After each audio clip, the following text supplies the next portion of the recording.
Hello, this is Professor Jag, and this is chapter 10. It's on sex and gender.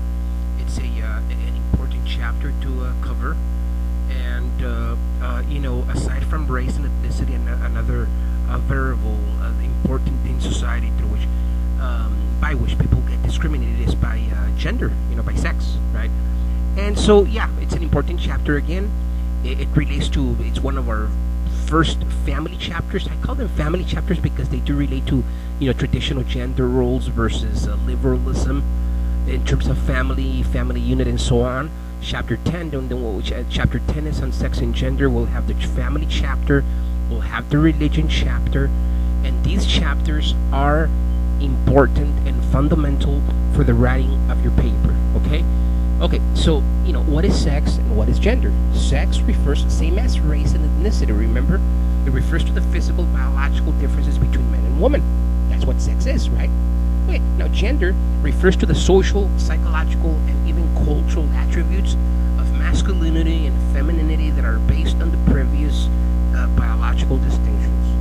So, yeah, pretty much gender is a social construction, same as race, and same in this case also as ethnicity. Okay, and of course sex is based on the biological blah blah blah blah blah. We already got the definition for that. Okay, and so let's go ahead and start with the biological view of what influences gender roles. That's pretty much where our discussion will be centralized right in this lecture. And one of the biological view pretty much states that there are certain patterns of behavior that are parallel between humans and other animals in the animal kingdom. Some of the similarities with non-human primates, for example, in a study focuses on the traditional sexual division of labor, right, between man and woman.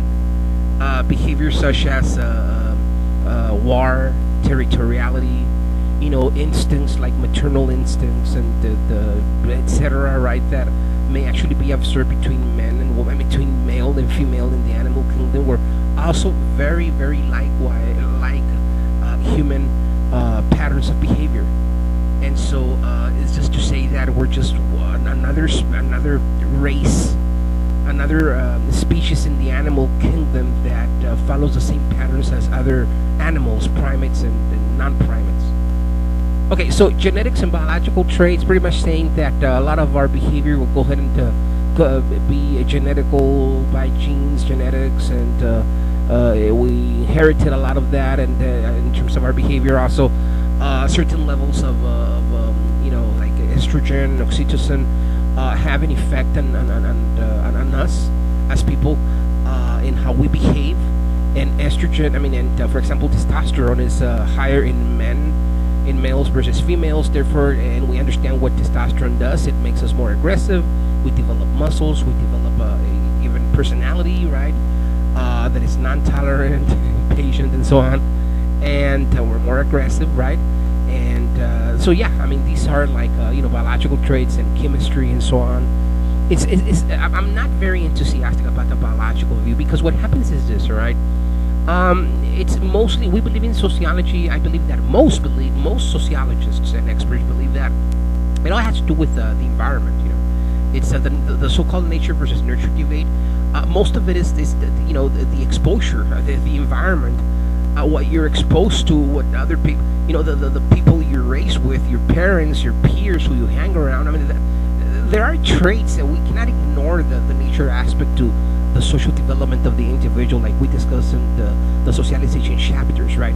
But yet, it's mostly environmental. It's mostly environmental, and I don't think you're going to have a big crowd agreeing with the biological view more than the environmental view.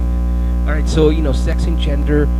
You understand that during these phases of development, men and women, they go through a stage known as puberty during the adolescent stage, and it's a stage of discovery. Discovery of feelings, discovery of their bodies. Both boys and girls are now developing physiologically, and they're aware, and many of them are rather freaked. They're freaked out. They don't understand what's happening to them. They read in the book what will happen, but now they don't feel very comfortable. boys, many actually develop a deeper voice and pubic hair, and and then girls they develop more of feminine traits as well. And so there is a difference between the two. It is at a discovery stage where they discover also their sexuality, right? They are also, that's one of the aspects of the stage when it comes to discovery, is their sex, their sexuality, right? And so let's talk about sexuality. I have a study, the other textbook that I am using for this lecture, the other textbook, the one that you don't have to buy, of course. Attractive men and women were hired to approach strangers of the opposite sex on a college campus and say to them, "I have been noticing you around campus. I find you attractive." The first question that they were asked to ask was, "Will you go out with me tonight?" The second question was, "Will you come over to my apartment tonight?" And the last question was, "Will you have sex with me tonight?" And so the findings are the following: half the men, half the women consented to a date. 6% of the women consented to go to the apartment, while 69% of the guys said, "Yeah, let's go to the apartment." None of the women consented to have sex. However, 72% of men consented to have sex, and of the remaining 23% of the men, many were apologetic, asking for a rain check, or explaining that they could not do it now because they had to meet their girlfriends. I guess those 23% are the nice guys, right? But other than that, you actually could go ahead and see a pattern that is very clear in terms of how men and women respond to sex, respond to intimacy, and it's obvious, I believe. And what else do we have to go ahead and show to demonstrate that the environment, the culture, how people are raised, what are feminine roles, how should a nice girl, a nice woman, a decent woman should respond to a proposition like that, versus how should guys should respond to a proposition like that.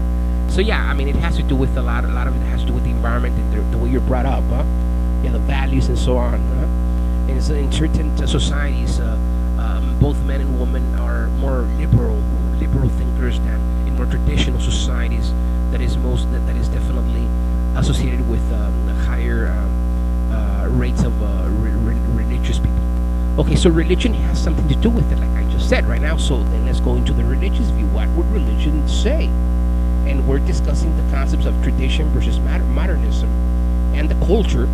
And so here's the religious view, and two faiths will go ahead and be put together into understanding America. Okay, the Judeo view and the Christian view. So the values in our culture are Judeo-Christian values. All right.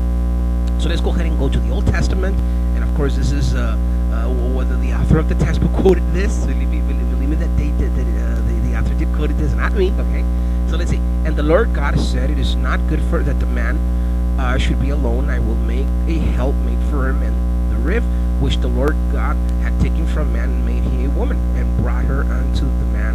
And this is was quoted in the book of Genesis, chapter 2, verses 18 to 22. What is your take on that? What does it mean? We're talking about roles here, right? We're talking about not yet directly about roles, but we're talking about that women were originated from men, and that they were made as a helpmate for him. So yeah, we're talking about roles. Let's go ahead and follow up on the New Testament several thousands of years later.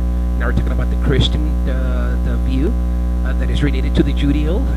Okay, but I would have you know that the head of every man is Christ, and the head of the woman is the man. For the man is not of the woman, but the woman of the man. Neither was the man created for the woman, but the woman for the man. What do you guys have to say? And girls, what do you guys have to say to this? What does it mean? We're talking about roles at the same time, and servitude, right? And we're talking about the roles that a man and woman should play in the household, in the family. And this was, you may go ahead and find this, and if you want to do further studies in the Bible, there's 1 Corinthians chapter 11, verse 3, and then of course the other passage is 1 Corinthians chapter 11, verses 8 and 9, or 8 to 9. And so we're talking about the roles in both of these verses of the Bible. We're talking about roles, and we're talking definitely about traditional gender roles. What do you think about this? What do you have to say to this? Yeah, it's quite something. If you are a modern thinker, you may actually perceive this as being sexist. I don't know. So, gender roles, of course, we're talking about the environment, which is the socialization process. We discussed this already in chapter 3, 4, or 5. You have to go back to this, go back to the chapter, get your notes, follow up with this. It's pretty much the same observation that, is pretty much based on the environment that where boys and girls, and then later men and female develop their roles and their views about life and the roles they should play in the family. We have the nature versus nurture debate, but of course, we're more like inclined to the nurture aspect of the debate. Let's understand also society and the evolution of society. You'll see that in every single aspect, in every single stage of the society, men started taking advantage and control of the resources, and therefore women were playing more of a subservient role if you study societies and its evolution over time. It's also important to say that women have suffered a gender inequality, and we may also refer to the term sexism. And so sexism may actually be understood and studying the following components. Sexism occurs when there are negative attitudes towards women, where stereotypical beliefs that reinforce, complement, or justify the prejudice, where there's active discrimination against women. Three elements or components that identify and that describe what sexism is, how it works. And then you, of course, have that the concept of patriarchy and matriarchy. Pretty much when it's patriarchy, you have the man in control of all the resources, versus when it's matriarchy, women are in control of the resources. We know in advance that most societies, the majority of them are run, by men. Okay, and this is what where the feminists actually do have a thing or two to say about it. Now, in the United States, believe it or not, for women, it has gotten better. Back in the 60s, women were making 59 cents for every dollar men were making. Nowadays, it's like 77 or more cents per every dollar men are making. So it's not as bad as 40, 50, 60 years ago. It's a lot better, I say. What do you think? There's no such thing as 50-50 or 100% equality, but I say it's better here than, say, in Spain. I believe it's better here, say, than Korea. I believe that it's better here, say, than in Argentina or Mexico. I think it's way better here for women than in any other place in the world where women are perceived as possessions, and women couldn't speak back to a man, or women couldn't make decisions by themselves. And so, we're talking about the glass ceiling in the United States, which is important to understand, because indeed we still do have gender stratification, and the stratification that the oppressor would be men, if you ask a feminist. And we actually have the perspectives, one of which is functionalist perspective, and in functionalists, we'll talk about the traditional gender roles that men and women would have played and should play for the maintenance of a family. A man play the instrumental role, versus women play the expressive roles. Many may actually find this perspective a little bit sexist. The conflict theorists talk about that there are power differentials, and that throughout the studies of societies and the evolution of societies, men have always taken the advantage, right? Because they at the time during agricultural societies and the more primitive societies, the strength of the strength. Men had to go ahead and work in farms, so the strength, brutal strength and stamina was needed, and men then would go ahead and be the ones that would provide this valuable asset. And so women had to go ahead and play a secondary role, more of a nurturing homemaker type of role. And so, like in current societies, men's ability to use physical power diminishes because it's no longer necessary. We're even in a modern society.